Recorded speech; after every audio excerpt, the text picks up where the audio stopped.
I will first take the opportunity to introduce everyone. Before I deep dive, we are all here today to discuss a very, very important topic and management and skills of the future, something that all of us have been really waiting eagerly. And, there are so many queries that we've been getting about the upskilling, the skills of the future. How should students work around it? What are the job areas, the scopes? Do you think it's going to be sustainable around since keeping the pandemic in mind? So yes, there are a lot of questions and apprehensions that we have, and we will be talking about all of this today. So I, Anchita from Mindler, takes the opportunity of introducing my all my panel members. So we have with us S. Ramakrishna Velmuri, who is a professor and dean of the newly founded School of Management, Mahindra University. He was previously working as the professor of entrepreneurship at the China Europe International Business School, on whose faculty he served for nearly 14 years. He taught courses on entrepreneurship, innovation, and strategic negotiation. He also discharged a number of administrative roles: chair of strategy and entrepreneurship department, chair of the research committee, and global executive. He has also been the academic director of the Global Executive MBA and member of the executive committee of the faculty. He has also been the IESE Business School in Spain for 4 years and has been a visiting professor at the Indian School of Business, the Frankfurt School of Finance, Management, and many more. We welcome you, sir. Thank you so much for joining us today. All right, up next, we have Professor Vaidyanathan from SP Jain School of Global Management. He's currently the Dean and Distinguished Professor at SP Jain School of Global Management, where he oversees the undergraduate programs at all 4 campuses: Sydney, Dubai, Singapore, and Mumbai. Prior to taking on this role, he was the Principal and Associate Dean at the Great Lakes Institute of Management, Chennai, India. Prior to joining Great Lakes, he was tenured senior faculty at the School of Business Administration, University of Miami, Florida, where he taught supply chain operations and analytics. He's received his MS in Mathematical Sciences and MBA in Management and Information Technology from University of Akron. We welcome you, sir. We are very happy to have you here today. Thank you so much for joining in. All right, and now going ahead to the moderator of the panel discussion, we have Shilpa Singh here with us today from the team Mindler.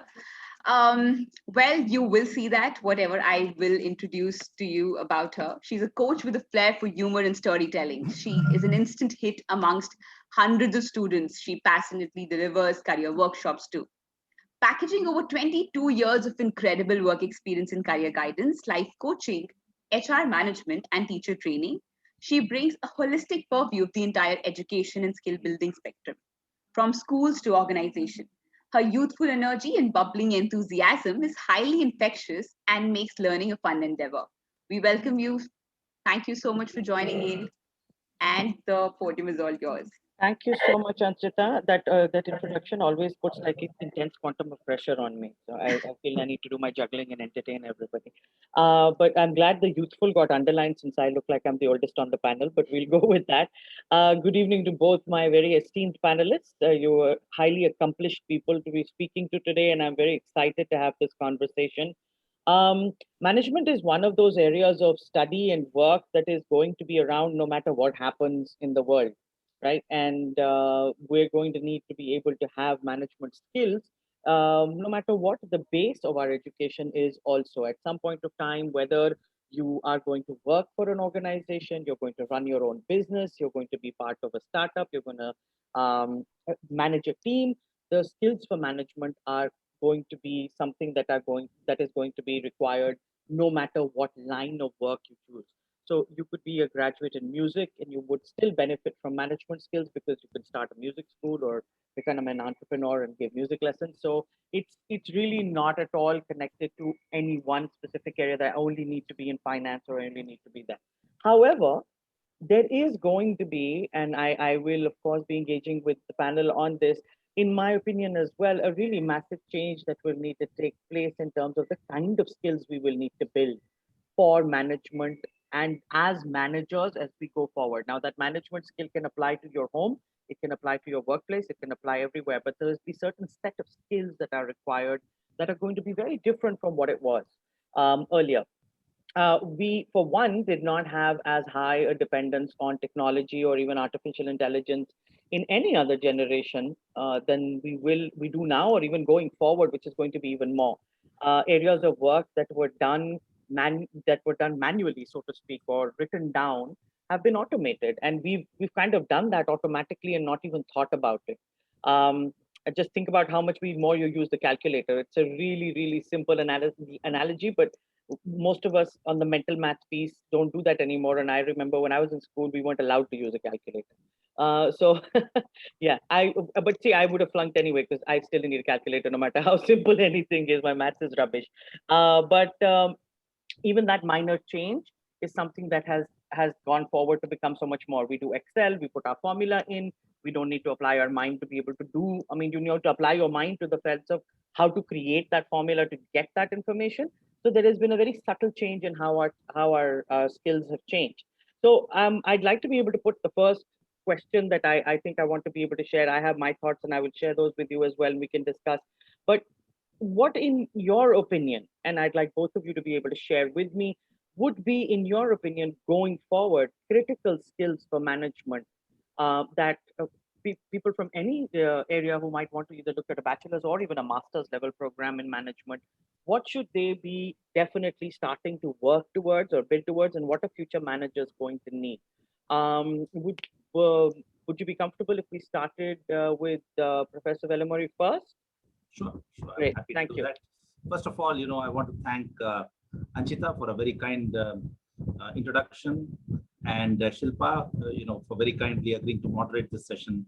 Delighted to meet Vaidi virtually once again. We've known each other for some time now. And so your question, what has changed, or what will be the skills of the future? I think, when I look back, I graduated from an MBA program 36 years ago. A lot has changed in the last 36 years, right? So if you look at I would say, I would identify 4 trends, right? The first trend is digitization. Digitization is now cutting across industries, cutting across functions. There is no industry, there is no function that is not touched by digitization. So youngsters today will need to have the skills to participate, not lead, but to participate in the digital transformations of the organizations that they join. Okay, so that's the first big change. The second big change is, as the famous computer scientist Clive Humby said, data is the new oil. Today, data is a very, very valuable resource. So if you look at, for example, the 1980s were the PC revolution. The 1990s was the early part of the 90s was the internet revolution. The latter part of the 90s was the mobile phone revolution. The 2000s was the smartphone revolution. And after 2010, we've had, the convergence of all this, right? And so we are generating a tremendous amount of data. When we visit a supermarket or a mall, we are generating data points that interest a large number of organizations, okay? So how to make the best use of this data is a question that companies are asking themselves today. Okay, so youngsters will need to have the skills to help their employers deal with this massive amount of data. The third big trend, I would say, is that competition has shifted from being based primarily on physical assets to being based on knowledge assets. So today you have very light asset organizations, such as, for example, Airbnb, right? If you are, the CEO of a chain such as Sheraton or the International Hotels Group or Marriott, who would have thought that an upstart such as Airbnb would come in and challenge your business, at least in certain specific segments, right? Maybe not in all segments, but certain segments. And Airbnb doesn't own any assets. Okay, Airbnb is simply a platform business that's matching, owners of property with users of property. So there's been a major shift now towards light asset business models, towards more knowledge-based business models. And finally, I would say, and we can expand on any of these points, Shilpa, and I'm sure Vaidi will have some interesting thoughts on this too, is the fourth point I would highlight is that the expectations of stakeholders have changed. When I graduated from my bachelor's program at the University of Madras, nearly 40 years ago, we had two choices: either take, a very poorly paying job or continue to study. And if we took a poorly paying job, basically the employer dictated terms to us, right? Now the situation has changed completely. Now employers are competing for talent. Okay, and it's not just employees, but a whole host of other stakeholder groups have different expectations. So managers need to be able to communicate with these different stakeholder groups and to build trust with them, because they need the support of these stakeholders to achieve their end goals, the goals of their organization. So I would say these are the four broad trends that I would highlight. To summarize: digitization, data, knowledge-based competition, and then stakeholder expectations having changed. Right. Thank you. Wonderful. Thank you, Professor Jerem. Yeah, first of all, Ms. Kapoor, thanks for the very nice introduction. You're very kind. Ms. Shilpa, great to see you, and Professor Rama, and we go a long way back to our days in the US. When he was in Virginia, I was in Ohio, and we had a lot of common friends as well. So it's good to be back, good to connect. I'm going to focus on a few issues that Professor Rama didn't speak about. So we want to have some diversity across the board, so to speak. But to me, when everything is all said and done, the one skill that companies absolutely need is articulation. I think when Ms. Kapoor introduced you, she used the term storyteller. You got to be a good storyteller. It doesn't matter what area you're working on. You could be a mathematician, you could be a business person, you could be an entrepreneur, you could be an industrialist. You could work in any area, any level. The key over here is when you go to the boardroom and you're going to present your results, are you able to articulate, right? So the whole idea of articulation has taken on a new level now, right? So for me, so when you talk about soft skills, if you will, the whole, the point about communication, that is articulation, right?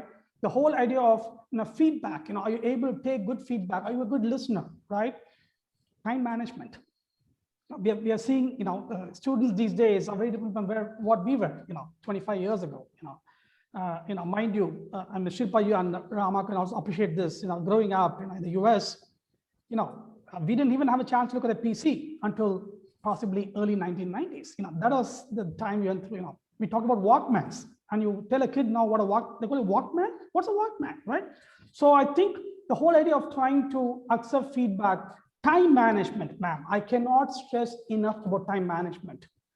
The other soft skill, which no one's going to teach you, okay? No business school prof, no one's going to teach you, is attitude.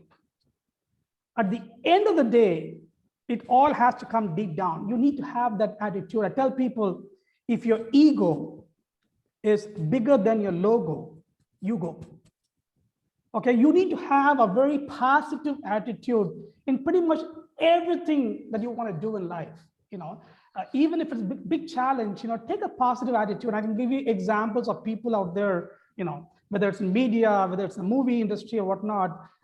You meet them face to face. They're not big in terms of they don't impress you, but you see them in a movie. I mean, they put on a show. I mean, they have a great attitude to express their opinion. So under the umbrella of soft skills, Ms. Shilpa, I want to talk about, I'm talking about attitude, I'm talking about, articulation, communication, feedback, time management. These are all absolutely important. You could be very bright. You could be, a scientist. You could be an amazing, person in terms of, education. But if you don't have these skills, A typical company, as you know, ma'am, is the first 2 minutes. You sit on an interview process. The first couple of minutes, they probably made up their mind. Are you going to be, are you going to be offered the job? So you have to present yourself, and these are skills which are very important. The second, skill that I want to talk about is a very diverse team management, right? We're really getting into an era, where teams are most likely to collaborate, right, than compete. So the whole idea of, competition is good. The whole idea of co-opetition, where you need to understand when are you going to compete, when are you going to collaborate, is something that is going to take on a very, very new meaning, right? So as a result, teams have become much more diverse. If you look at as the Gen Z enters the workforce and baby boomers are going to pretty much go past retirement, there's going to be this whole idea of cross-generation collaboration, right? So this shifting demographics means diverse teams, are really very, very important to keep afloat, if you will, right? So that's the second point I want to make, and we'll go back and if you want to expand on those. The third thing which I have gotten to realize in my last 30 years of my academic life, transparency. You got to be very transparent. So Professor Rama talked about the digital world. Guess what? This digital world will bring about clearer, perhaps more, I want to call it immersive ways of communicating, right? So as a result, a manager needs to have a very high level of transparency and communication. So the whole idea of accountability, right? The whole idea of privacy takes on a totally different, trajectory, so to speak. So transparency is something which I don't want to, underestimate going forward. And because Professor Rama spoke about 4 things, I'll limit myself also to four issues. There is this terminology is becoming very popular these days. The whole idea of results-only workforce. Where workforce is where you have this mindset when you take on a project, this culture, the work culture, where you have to make things count. Where you want to look at results in a proper step-by-step manner, right? That's where the accountability, but you need to have the freedom to express what you want to do, but yet remain accountable, and produce the results that you need to do. So these are, very quick thought, soft skills, being very transparent, working in teams, having a workforce that pretty much is what I call as results only workforce, where the mindset is to enforce this as a part of the work culture. All these 4, it doesn't matter whether you want to find a job after your high school or after your undergrad or after your postgrad. These are skills which, if you're able to equip yourself today, is going to be immense. And of course, I completely agree with Professor Rama about data. What is the famous quote by Narayana Murthy? In God we trust. For everything else, show me data. Someone like us, we have been using data. I'm a data scientist, and I appreciate this whole area of using data. But just knowing how to use the data is not enough if you cannot, articulate that beautiful story, in the boardroom, right? So I'm going to stop with that, Ms. Shilpa, and I'm happy to expand on any of these thoughts. But these are things I want to guesstimate the next 3-5 years time frame. Yeah. These are skills that are going to be absolutely important. Yeah, I completely agree with you, and I think if anybody from the team would be able to tell you, or anybody else who knows me, this I kind of get on my soapbox when it comes to, and then it's very tough to shut me up about these skills that need to be developed, and I think they need to be honestly developed from the school level up, ideally, and we need to be able to build them into our system to do that. And I agree with you on storytelling being very key, whether it's presenting your results or being able to talk about what your future vision for your organization has to be. There, and for all of you who are watching, and I've spoken about this when I do my interview workshops, even your interviews do not need to be in chronological order. You can tell the story of your life, and that also makes a very big difference. I do want to talk about one thing though. So you both mentioned data, and data becomes very key. Therefore, what ends up happening is a lot of people focus on the element of, if I am not from data analytics, or if I do not understand data analytics, or I can't do that coding piece, or I can't do that maths piece, I'm not going to be successful in management. So I'd like you both to one, address that part. That's part A. And part B, one element is my being able to work with data and deal with data. I want to understand, where is it that the key differentiator comes in the analysis of the data? So I want to be able to get your thoughts on that. So we'll follow the same order that we have had before. So if Professor Velamuri, if it's all right, one part is, do I need to be purely a data person in order to if I data is king, and data is the new oil and everything else, is that my only way to succeed in life? Or do I also need to be able to, am I okay if I'm learning to analyze the data as well? So I appreciate, very much the thoughts of Vaidi and the comments that you mentioned. So see, management is ultimately about decision making, and managers very often are making decisions in unstructured situations. Okay, so where applying a simple algorithm very often will not give you the results that you are expecting, right? So and this is something that is not new. I mean, it's not something that has the importance of being data driven, the importance of being evidence based in our decisions is not something that is recent. It has always been important, right? To tether your decisions in good evidence and good data, but also in the absence of data, making some calculated bets, right? Because managers don't always have the luxury of having all the data, at their disposal. So I think the ability to make decisions using data is a skill for which you don't really need to be a data scientist or even a data analyst, right? It is a skill that you learn, in school and in university, right? How to look at data. Let me give you a very simple example. During this COVID-19 pandemic, one of the things that has completely dismayed me, one of the things that has completely disappointed me, is that media outlets, don't distinguish between absolute numbers and proportions. I'll give you an example. One of the leading national dailies of India, sometime in June last year, they said that Maharashtra's confirmed cases had exceeded those of Qatar and Belgium. Okay, so I quickly looked up the populations of Qatar and Belgium, and it turns out that Maharashtra's population is 40 times that of Qatar and 10 times that of Belgium. Okay, so the question that we need to ask ourselves is, when we make a comparison like this, is that comparison meaningful? Yeah, and for this, you don't important. Yeah, you don't need to be a data scientist for this. You just need to apply, logic and common sense when you look at these data, right? So that's what I would say, that to summarize, decision making has to be anchored in good evidence and good data. Of course, managers have to be prepared to make decisions sometimes in the absence of all the data that they would like.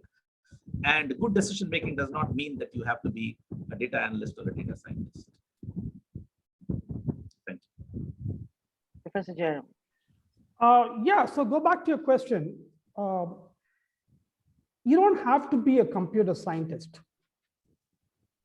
You don't need to know how to code. In the good old days, when we went to grad school, the US, for the matter, even in India, when we went to grad school, the only way to learn any package, call it, Minitab, SAS, SPSS, you have to actually code. You have to understand how to code it.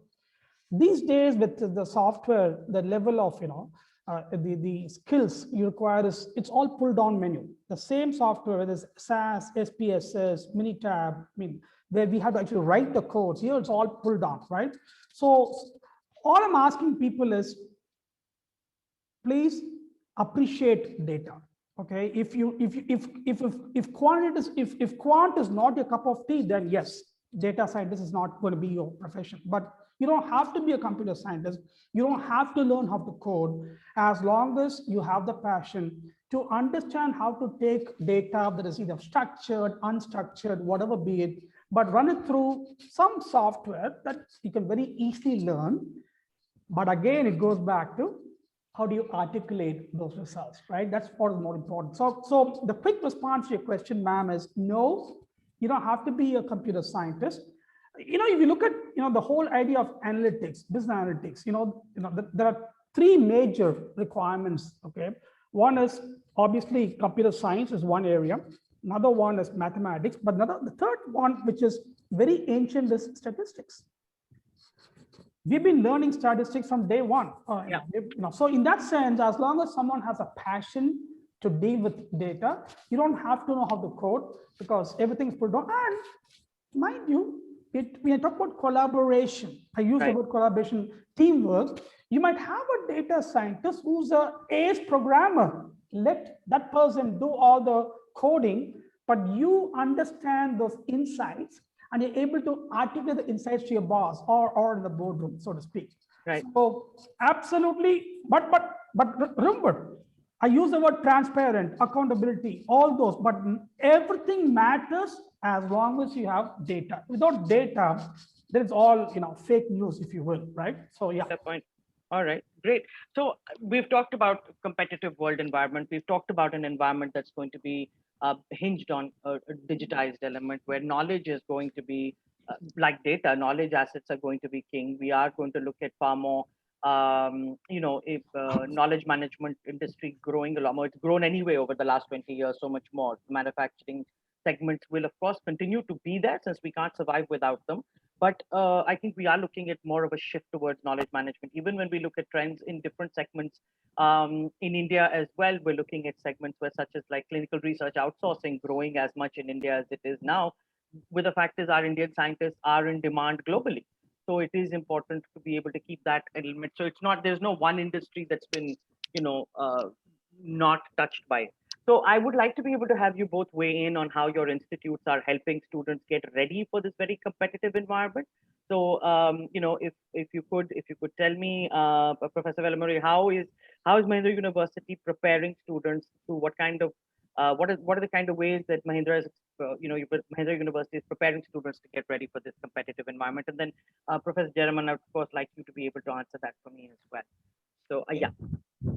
So Mahindra University School of Management is new. And so we don't have a track record. We will start our academic session this year. The Mahindra University does have a School of Engineering, which has a history of 7 years. And I think many people in India know that it's in the short space of 7 years, it's established itself as one of the best private engineering schools in India. Right. So basically what we are doing at the School of Management is, doing the basics right. As Vaidi was saying earlier, the basics such as attitude, communication skills, these are important. And for the university, the basics are, recruit very good faculty. Right. So we have currently 3 PhDs from the US. We have 4 PhDs from the IIMs. We have 2 PhDs from IFMR, and we have 1 PhD from IFHE, which is a university here in Hyderabad. So the first thing that we are doing is making sure that our faculty team is very, very strong. And what do I mean by a strong faculty? Faculty that is very well trained in research and that's very active in research.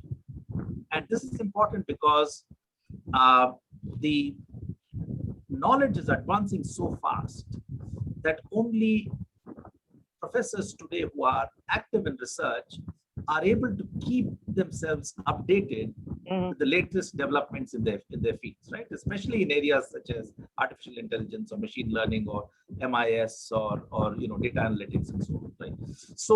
So we have put together a very strong team, and we continue to hire people with these profiles going forward.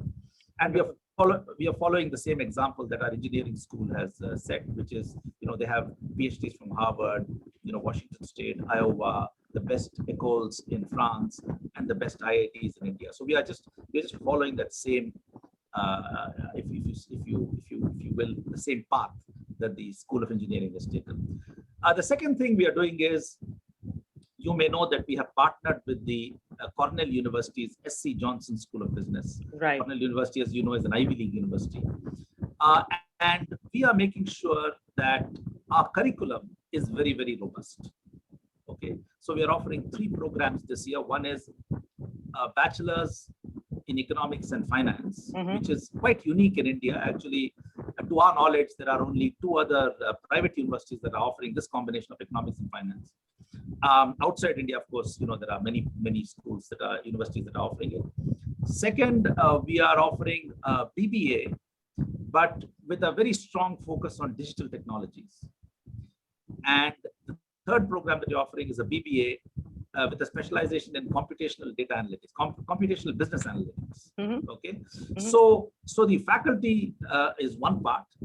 The curriculum, we are almost in a daily conversation, not daily, weekly conversation with Cornell. Okay.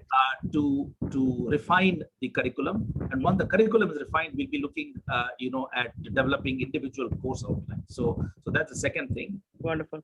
And the third thing we're doing is setting up an industry advisory board to make sure that our curriculum is relevant to the Indian context, because most of our students will be placed in India. Those who choose not to, go for higher studies will be placed in India.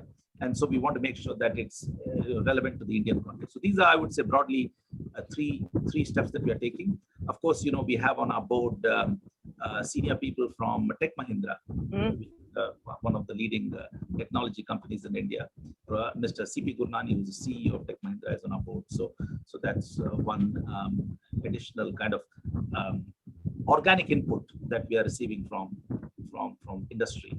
But in addition to this, we are also putting together a separate industry advisory board to give us feedback on our curriculum. Yeah. Wonderful. Great. That sounds like a very promising set of programs, as well as the fact that you look like you're laying the right foundation for programs to come in. Dr. Jerman, just 1 second before you speak, I want to be able to let everybody online know, please mark all your questions to all panelists and attendees. We may not be able to just answer you while we're speaking. So that way somebody from the team will definitely be able to answer your question. So I'd just like to request everyone that, my apologies, Dr. Jerman, please go ahead. So I'd like to be able to just know about how SPGen is preparing future managers with the course and how are you planning, how are you doing that? So please go ahead. Fantastic. Thank you so much. I mean, if you look at just the model that we created in SPGen School of Global Management, and I'll talk my personal journey. I've been very blessed to have spent almost 27 years in the US. I've worked in 3 top-notch B schools in the US, and I also have been visiting faculty in throughout the world, including in India and ISB and whatnot, and Great Lakes. The model that we have, I don't know of any B school, globally speaking, which actually, first of all, SPGen School of Global Management is an Australian university. The degree comes from Australia, point number 1. Point number two, which is a very important point, is any undergrad student, as an example, we do the same thing in the postgrad, any undergrad student who wants to apply to SPGen School of Global Management, I mean, the whole idea of B school, right? Think about this, Ms. Shilpa, you cannot teach someone to swim in the classroom. If you want to teach someone to swim, you got to take them to the swimming pool. So if you're talking about a B school, you really want to give students this global perspective, right? So what we do is, any student who enrolls in our undergrad program, the very first year, they get to go to Singapore, study in Singapore, get an internship in Singapore for 3 months, Wonderful. and then move to Dubai, study in Dubai, get an internship in Dubai, then go to Sydney year 3, study in Sydney, get an internship in Sydney, and year 4, continue in Sydney, graduate in Sydney, get a full-time job, because thanks to the fact we are an Australian university, they get the post-study work rights to work legally in Australia. Right. Now, think about this. Here's someone who's 18 years old, 19 years old, 17 years old. Number one, they get this amazing global perspective. Correct. Number 2, they get to work in real companies with real data on real problems at an undergrad stage, mind you. Now, and we'll talk about postgrad later on if you want to. Number 3, they get a beautiful idea about the culture of the organization they work in. They also get a beautiful exposure to the local, if you think about the major financial markets, right? Wall Street, London, right? Japan, Sydney, Dubai, Mumbai, right? Well, we are covering 4 cities already, and we're going to go to London next year, right? So my point is getting the students this exposure. You asked me what is so different. Well, I don't know of any B school globally.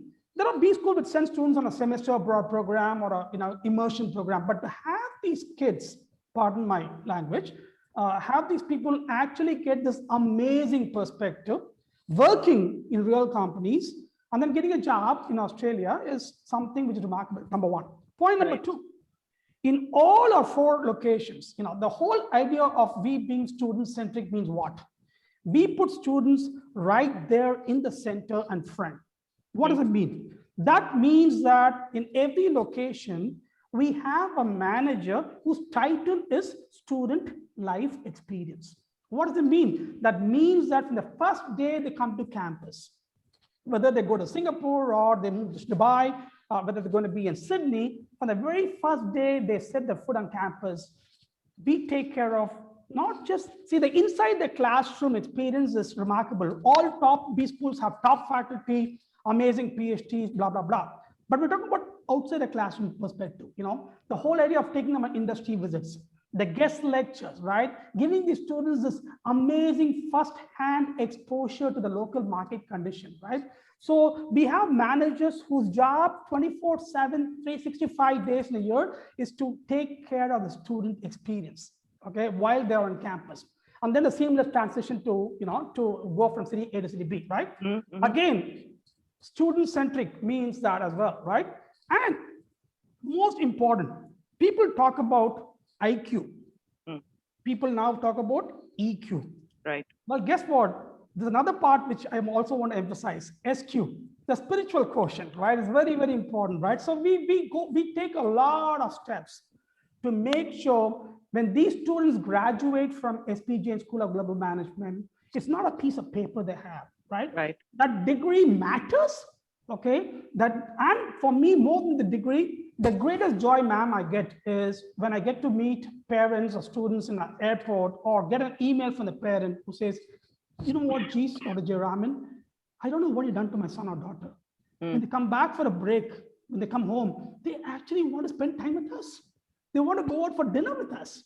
So the whole idea of trying to transform them, the whole idea of trying to make them business ready managers from day 0 is something we work very hard in our program. Now, undergrad, postgrad program, EMBA, we also have a very, very thriving DBA program. So again, a quick response, this model that we have in place is 17 years old. So it's been well tested. We are now in multiple campuses. We have full-fledged campuses across 4 different, parts of the world. We are moving into a couple of more the next year. So I think this experience that students are going to get, I wish, geez, I'm sure you can also, when we were growing up, I wish we had this amazing exposure where we get to go, work on real problems, real projects with real people, and then come out. And many of my students actually get into the startup mode. They all want to open their own business. They either come from family-owned businesses or through the journey in SPJ, they've had this passion to open their own business. And the internship that they get, the 3 years they get internship, many of them decide to think about it. As a dean, we talk about job seekers, right? We're talking about, we are talking about job creators. They want to open their own startup initiative, and we support them. We have a team that says, go out, give it a shot, see how it works. If not, come back in a couple of years. It's okay if you failed, but have you learned from the failure? It's not about you falling down, but it's about how quickly you're able to get up. Okay, so in that sense, come back, we'll support you in the placement process. Okay, when we place you, and we have a history of placing people all over the world.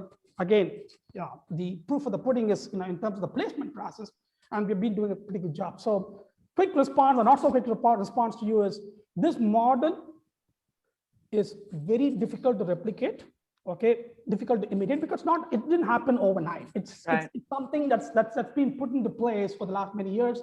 And as long as we take care of the IQ, EQ, and the SQ, and make sure the students become business-ready managers from day zero, I think we are doing a fairly good job, I hope. Super. That's great to hear, and I'm glad to be able to see that in both the courses there is a variety of points that are being touched on, which are very connected to what the future is requiring in terms of the digital element, the whole element of being able to understand the combination of subjects, like when you spoke about it, Professor Velmuri, where you mentioned, bringing management, economics, and finance together. And I think that whole multidisciplinary element of being able to look at things from multiple perspectives is also going to be far more critical. And as you were mentioning earlier, that, transparency or just being able to work across generations, we're going to have people who are working longer. So I'm still going to be in the workforce for a lot longer time than my father would have been, and so therefore somebody much younger is going to have to work with me. And actually, it's interesting because at Mindler, I think we are a perfect example of that, because I'm about 20 years older to everybody else in the team. So we're seeing it happen as we speak. Ma'am, can I say something with Shilpa? Sure. When people ask me, what's age? The response usually is, it's what is age? They give some about numbers. I tell people, what is age? It is mind over matter. If you don't mind, it shouldn't matter. Absolutely. No, I agree with you. Its only problem is you realize some mornings when you wake up and you realize, oh, it matters. But apart from that, what I do want to understand is, you had mentioned earlier, Professor Velmuri, you had mentioned stakeholders. Okay. I want to be able to understand what are the different requirements that stakeholders are going to have. One, in terms of, just if you could give me an example of one or two, and both of you, if you could share your thoughts with me on that. And secondly, how do you see your courses being able to address that? So if you could just pick two stakeholders, and we'd be able to kind of then take it from there. Yeah, so I just wanted to, since you mentioned interdisciplinary, I wanted to mention that our BBA in Computational Business Analytics is going to be offered jointly by the School of Management and the School of Engineering. So I think there, being part of a full-fledged university with multiple schools is going to be an advantage here, because those who take that course will receive lectures both from management professors as well as computer scientists, right?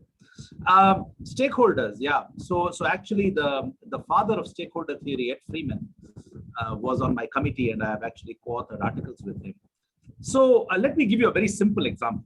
Okay, my elder daughter, she is a graduate in economics from a Canadian university, McGill University, and she's employed in a unicorn, in a company that's currently valued at more than $2 billion. But she has said to me that she doesn't want to spend the rest of her life making rich people happy.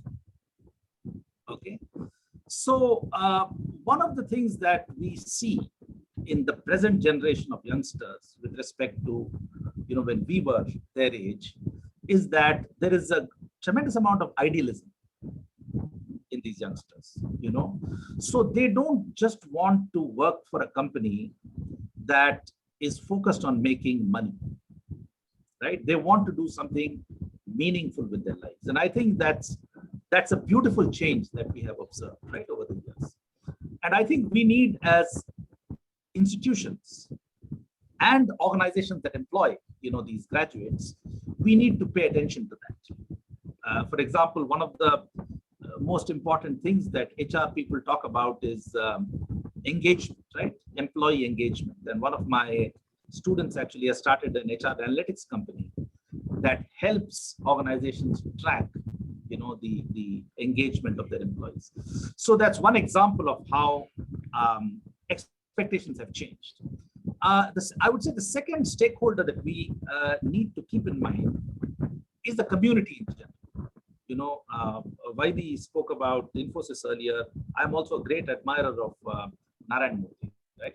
And he has been very clear from the very beginning that unless the community in which you're operating, or the communities in plural in which you're operating, are excited about you, you are not going to have the legitimacy to operate, right?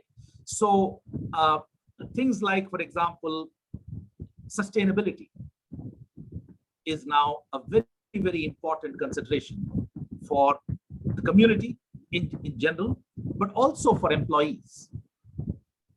You know, I'll give you an example. You know, some years ago, in an MBA class, my teaching assistant distributed the PowerPoint presentation printouts, you know, in hard copy, and my students actually scolded me.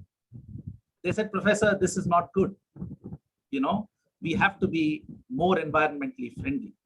Okay, so now the pressure is actually coming from the youngsters, you know, on our generation.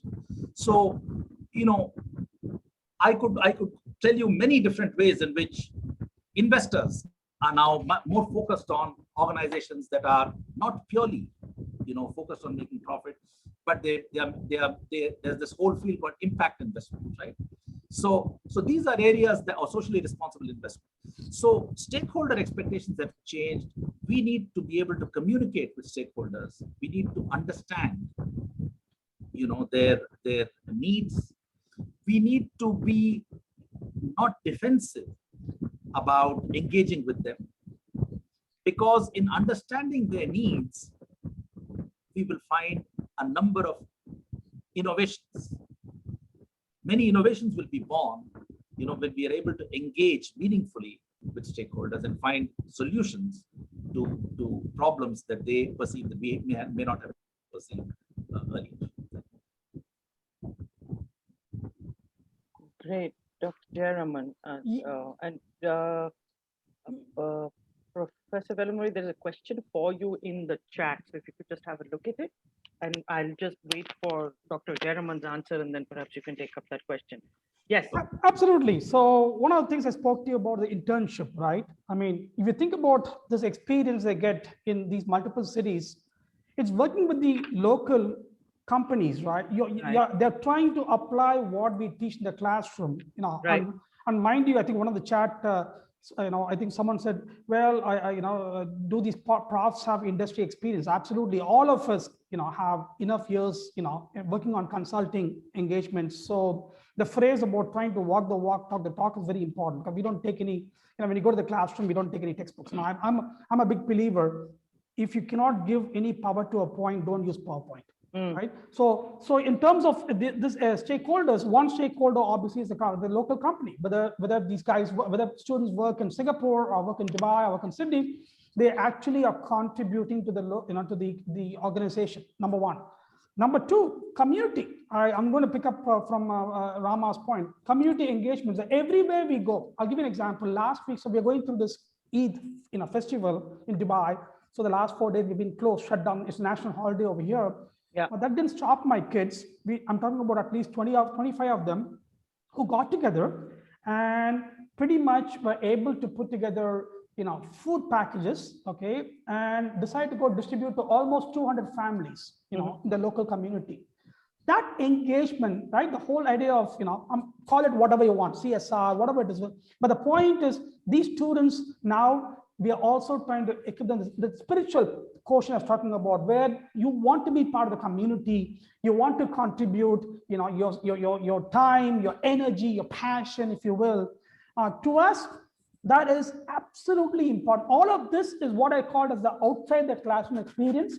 So being student-centric means we want to take care of the students are able to get this exposure.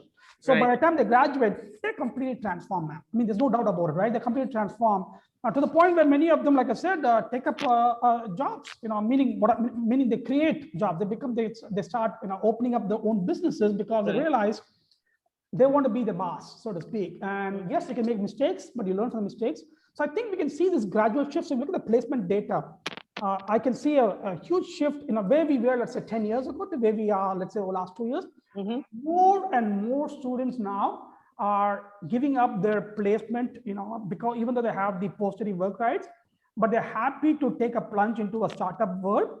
And we also give them a sabbatical. We said, go try it out, go for 2 years, try it out. We don't, if you fail, that's okay. We'll still, be happy to help you in the placement process. So I think those are very important for us. We not just talk about it, but we actually believe it. We practice it, every day in the workplace.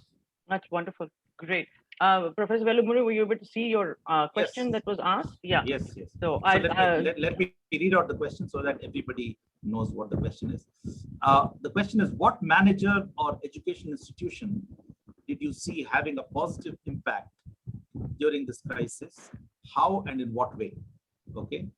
So, I mean, a number of organizations have had a very positive impact. A company based in Hyderabad, Bharat Biotech, was able to develop a vaccination, in a matter of months, whereas typically a vaccination takes several years to develop. And this was an indigenous R&D development along with ICMR and other institutions in India. So this was remarkable. Okay, pharmaceutical companies have continued to work during the lockdown, and the managers of these pharmaceutical companies, they've taken some risks. Their employees have taken risks. Managers of hospitals, right, frontline workers, I would say, doctors, nurses, other frontline workers such as the police force, they've played a very important role. As far as educational institutions is concerned, I would say research is a very, very important output, right?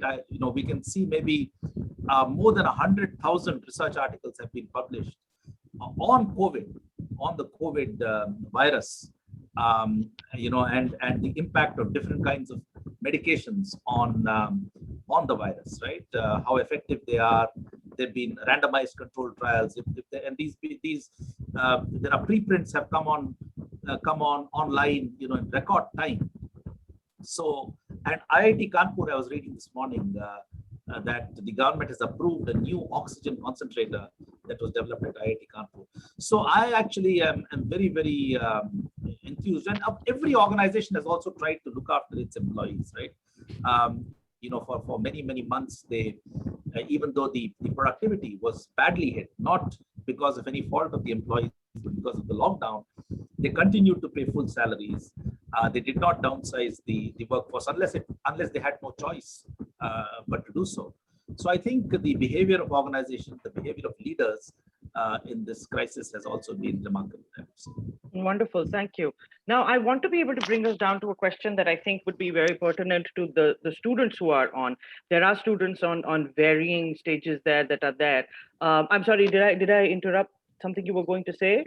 Actually, I saw a question that was addressed to me, but I'll let the team read the question. So go ahead, ma'am. I'll let the team, I'm sure the team is taking care of those. So yeah, I'm happy to answer. Not only to all panelists, so they may not be able to see it. Hang on, it's the question that you had. I think Renuka's marked it to everybody. And I think there is another question that's come in only to all panelists. How could managers be better developed in normal times to be more capable in dealing with the next trauma? So, if you want, we can, go ahead. Yeah, that's for you. Go ahead. Yeah, I think Renuka's question was very interesting. She said, if students are going to be, traveling to 4 different countries, where do they get a job?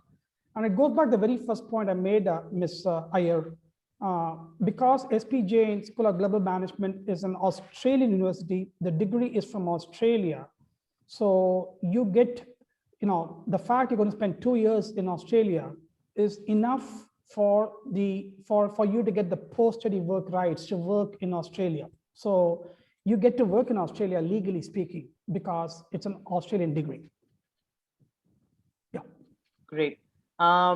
What I want to be able to ask is to be able to say that we've got students here who are in high school, students who are preparing not just for their undergrad programs, which are the ones that you also offer, but also there will be those students who would be thinking about management as a post-grad option, right? So what is it that they can do starting now in terms of this, in terms of what they can do in terms of practice, to be able to start building some of the skills we've spoken about, which is, that comfort with technology, the whole understanding that digitization, the understanding of data, or even the whole elements of being able to kind of navigate and understand, being able to understand that communication element, or how you're engaging, and all of the elements that you've spoken about as being key skills. What are some of the elements, in your opinion, if you were to give advice to a young person today, what would you say that, listen, hey, if you start working on this now, you're going to be, going on the right track when you're getting into undergrad or even postgrad? So why don't you just kind of help me weigh in so we can give these kids some ideas as well over there? Professor Vellamuri, if you're up first. Okay. So we have, as of now, we are offering 3 bachelor's degrees. For 2 of those degrees, we require mathematics in the +2. Okay, so for the BA in Economics and Finance, and for the BBA in Computational Business Analytics, mathematics is a must. Okay. For the BBA with a focus on digital technologies, it is okay if you've not studied mathematics in your +2. Okay. So my own view on this is, maybe I'm influenced by my more than 3 decades living outside India. And that is that, high school students should strike a balance between study and enjoying themselves as students also, right? So you leave the bachelor's degree studies to us. Okay, so when you join the program, there'll be enough work for you to do. There'll be, our curriculums are quite rigorous, so you'll have to study hard, but we'll also, make sure that you have enough time to enjoy yourselves. On our beautiful campus, we have a 130-acre campus in Hyderabad, very green, very beautiful. And so at this stage, I would say, if you are passionate about, if you have learned some programming, that's good.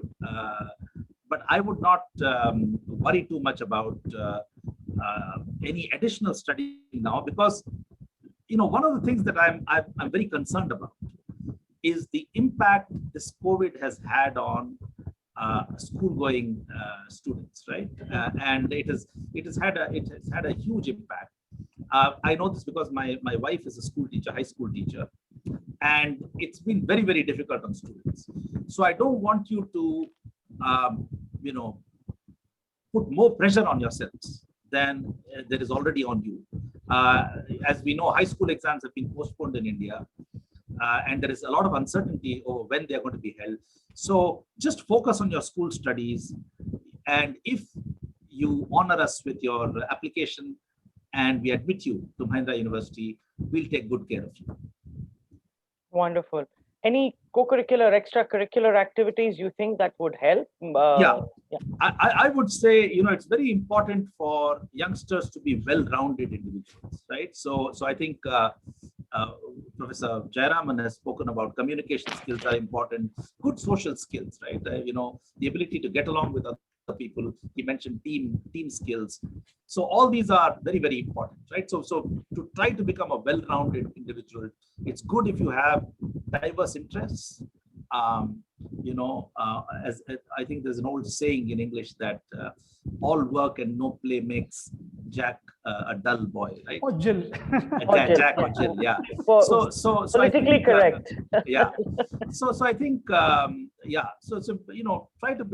to develop those all-round skills, right? Sports is very good. Cultural activities is very good. Nowadays youngsters have amazing talent. They are very good singers. And so on. So I think, give free rein to your interests, and then when you join us, we'll take good care of you. Wonderful. Dr. Jayaraman. Absolutely. So let me first quickly respond. One of the questions was asked about the BBA program. In fact, a number of my students come from a family business background, because we have a major entrepreneurship. We actually have, entrepreneurship, cells on campus, so we actually teach them what is it to own a business, to start a business and whatnot. So a number of students actually do come from business background, most of them from India. But keep in mind, we got students from almost 35 different countries across the world. So the peer-to-peer interaction is just pretty amazing, right? Now, going back to your question, ma'am, Ms. Shilpa, one of the things we realized many years ago is never look at one metric.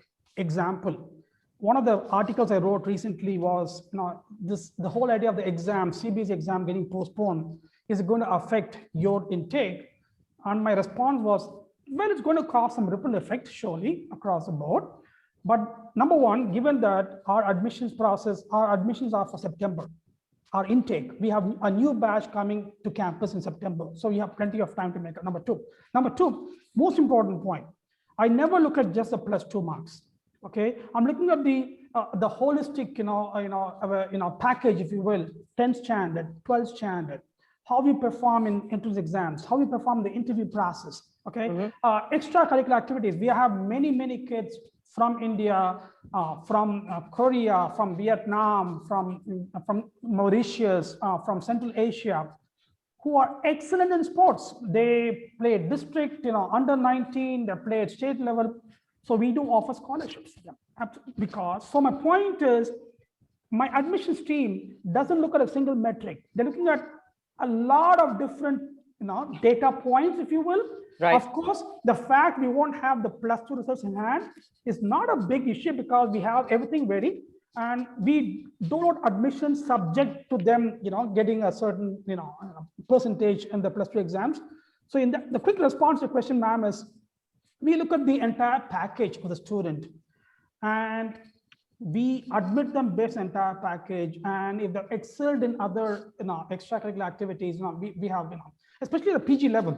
I mean, imagine I have a class where I have, I have doctors, I have a ISRO scientist who's doing his MBA on campus over here. I have a director, assistant director, who has made several movies. So we have a lawyer. So imagine the diversity of the batch, So right. Your question initially was on the PG program. So we have two different, other than my EMBA, we have two streams of the PG program. For people with some, say, 0 to 3 years experience, they get to apply to what we call as MGB, Masters in Global Business. For people with 3+ years to, let's say, 8, 9, 10 years or 11 years, they get to apply to what is called as GMBA, Global MBA. So two different streams. All of them are accredited. All of them are Australian degrees. Okay, there are 1-year degrees where even the PG level, the students go to at least 2 cities, or it used to be 3, now 4+4+4, but now with the current COVID scenario, it's more like 6+6. They spend 6 months in one city, then move to the second city for 6 more months. So we still get the global exposure. Yes, so the important point I want to make is at the UG level or the PG level, it's not one data point. We look at the entire history of the student's performance, and and we admit them based on their profile, so to speak. Wonderful. So it's good to be able to understand that the profile-based admission and the profile-based element of being able to look at variety in terms of not just your class 12 board exam results or just an entrance exam. There are multiple data points to be able to look at. So when we have, say, for example, whether it is the new School of Management at Mindler University, or we have global management from SP Gen, we are still now also more and more tuned in, which is a very heartening thing for me to see also, that education and academia are far more tuned into what industry requires, in the sense of whether it is internships or whether the fact that we're looking at people who come from a variety of backgrounds, or an understanding, not just if you have the marks you're going to get in, because in the practical workplace, it's not just one factor that makes you successful. It's multiple, like we've spoken about. So just to summarize what you've been saying, the communication element, there's the element of being able to connect with people, manage stakeholders, the ability to be able to look at data points and be able to understand that, the aspect of being able to work in a digital environment, and being able to do so many different things. And so if the future skills for managers, I think, also is about being able to switch lots of hats and be able to just be able to do that. So I think maybe one of the is one of the important things is going to be juggling, is going to be an important management skill in the future, to be able to juggle various hats. All right, great. So there is a really interesting question on what does crisis demand from a manager, and I'd like to be able to take a stab at it too. But I would want you guys to be able to weigh in. Why don't you go first? Okay. Yeah. So I think crisis demands more than anything. Crisis demands are going back to understanding what are the values of your organization, and what does that organization stand for, and what does the crisis demand more than anything from a manager is being able to connect with their team and being able to carry everyone with them. Because in a crisis situation is where it's the easiest to be able to try and save yourself, whether it's your individual job or it's your bottom line. It's very easy to be able to say, I don't care about anything else. I want to remain profitable, or I just want to make sure my costs are down. But we've seen, I think, in a lot of places, managers who have stepped up, who have taken a hit themselves, who have said the team shouldn't suffer, or who've carried the team with them throughout. And I think this crisis has been very telling about the kind of cultures organizations have built. And yeah, that comes from the attitude element. What about you? What are your thoughts on that, Professor Velaman? Yeah, I think the most important thing managers need to do is reassure their stakeholders, right? To provide, reassurance to their team members that everything is going to be all right. Provide reassurance to customers, to the investors who are going to be nervous about the impact of the crisis on their investment. So basically, while they themselves may have reasons to be fearful of how the crisis might impact the organization, but they have to project an image of reassurance to their stakeholders, and with their most immediate team members. It's okay to have honest conversations and say, look, what kind of negative impact do we expect on the business, and what steps can we take to mitigate this, right? Yeah. So transparency, honest communication, and reassurance, I would say, would be the key ideas. Perfect. Dr. Chairman. Well, I think it's all about, I'll tell you personally, at SPJ School of Global Management, we haven't lost a single employee the last year and a half because of the current crisis. I think the management and the president and the board stepped up and said, we're not going to lose anyone because of this crisis. So to me, I think it's a great signal to people that you keep doing what you want to do. Hey, let's achieve with your humility, but succeed with your integrity. I think that's a message I want to send to everyone. And I also tell my students, it does not matter what you don't have. What matters is what you can do with what you have. Okay. In that sense, it's about, ma'am, when we went to school, I'm going to use a term which now become very famous, right? People talk about gap year. Can you imagine going to my mom and dad? Can you imagine going to your parents? Hey, I want to take a gap here. They go like, what gap? Go take care of your studies and go get a degree, right? Now it become the last 5-10 years in India. I've seen a lot more people. I have my own nephews taking a gap year. Yeah, great. I think as parents, let's understand kids now have so many different needs in life. Let's embrace it. Let's support it. Okay, and if they need that year off to kind of recharge their batteries, let's support that. With obviously, the idea that hey, come back and go to school. You definitely need education, but if you want to take a year off, do it. So I think things have changed dramatically. And as parents of kids who are 18, 17 years old entering the undergraduate area, I think we have to embrace those and appreciate them, because in the long run, that's what matters. Yeah, great. That's wonderful. And thank you so much for both of you sharing your thoughts with me. Yes, please. Yeah, please. I just wanted to add that all the people who are attending this event, we are going to be launching our collaboration with Cornell, which has actually been ongoing for several months now, but we're actually officially going to launch it on the 21st of May.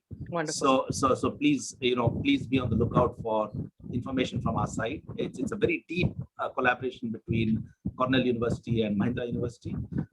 And on the 21st of May in the evening, I believe at 6:30 p.m. Indian Standard Time, we'll be doing a virtual launch of this collaboration.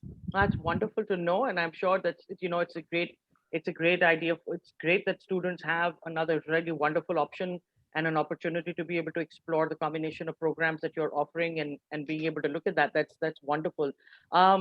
So if I was to just be able to summarize, and I was taking my notes while you were both speaking, so we are looking at being able to communicate better. We're looking at being able to connect better. We're looking at, and these are the skills that we're trying to be able to build. So the ability to be able to empathize, the ability to be able to work in a very fluid global environment where you're putting away and putting aside your biases, your beliefs, in the sense of not, you know, not being rigid in who you are and being able to learn on a constant basis. The fact that we're looking at understanding and being far more comfortable with dealing with and just being more, comfortable with handling data, and not just knowing how to read a spreadsheet, but knowing what to do with the data on the spreadsheet. Where is the solution going to come in? So critical thinking, very important as well. And so these are going to be very important elements to be able to work on. And I think being able to understand who are actually all my stakeholders. And when we talk about stakeholders for the students on here, the stakeholder is not just the person who gives you the money. To be able to buy your product or your service. The stakeholder is also the person on the inside of your company or the inside of your organization or the inside of your school.